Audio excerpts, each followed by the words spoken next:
તો આગળ વાત કરીશું રાજકોટ કોંગ્રેસ દ્વારા ખોડલધામથી ચૂંટણી પ્રચારની શ્રી ગણેશનો મામલો સામે આવ્યો છે, જ્યારે ગુજરાત પ્રદેશ કોંગ્રેસના નેતા અમિત ચાવડા અને મુકુલ વાસનિક રાજકોટ બાદ ખોડલધામ ખાતે પહોંચ્યા હતા. ખોડલધામ ખાતે ખોડલધામના ચેરમેન નરેશ પટેલ સાથે કોંગ્રેસી નેતાઓએ બેઠક કરી હતી.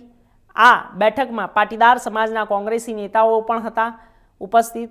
સમગ્ર બાબતે ભાજપ ઉપાધ્યક્ષ ડોક્ટર ભરત બોઘરાનું મહત્વનું નિવેદન સામે આવ્યું છે. માતાજીના મંદિર પર સૌ કોઈના આશીર્વાદ લેવા આવી શકે છે.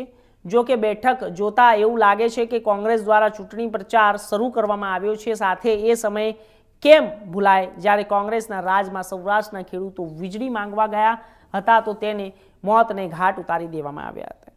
આજે પણ તેની ખાંભી ગાંધીનગરમાં છે. કોંગ્રેસના રાજમાં સૌરાષ્ટ્રમાં પાટીદાર નેતાઓની હત્યાઓ પણ થઈ છે. આજે ખોડલધામના આંગણે કોંગ્રેસના આગેવાનો ધ્વજારોહણ કરવા માટે પધાર્યા છે. માં ખોડલનું ધામ એ સમગ્ર ગુજરાત માટે આસ્થાનું ધામ છે. ત્યાં કોઈ આવે તો એમનું સ્વાગત જ હોય. પરંતુ કોંગ્રેસનો ઈરાદો ચૂંટણીના શ્રી ગણેશ કરવા માટેનો પ્રચારનો છે.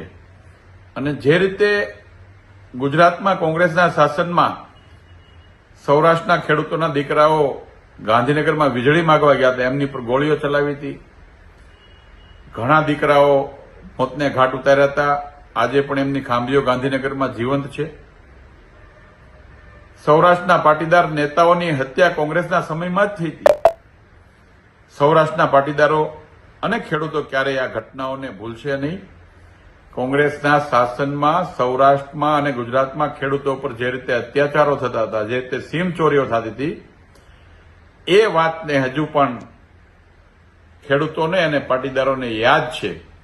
એટલે કોંગ્રેસ કોઈ પણ પ્રકારના લોકોની વચ્ચે ભ્રમ ફેલાવવાનો પ્રયત્નો કરે અથવા તો પાટીદારોને રીઝવવાની વાતો કરતા હોય તો પાટીદાર સમાજ ક્યારેય કોંગ્રેસને ભૂલશે નહીં. એટલા માટે કે ભૂતકાળમાં કેન્દ્રમાં પણ કોંગ્રેસનું શાસન વર્ષો સુધી રહ્યું અને રાજ્યમાં પણ શાસન વર્ષો સુધી રહ્યું. એક પણ પાટીદાર નેતાને ક્યારેય કોંગ્રેસે પ્રોજેક્ટ કર્યા નથી, એમને વધારાની મહત્વની જવાબદારીઓ આપી નથી. એ ગુજરાતના પાટીદાર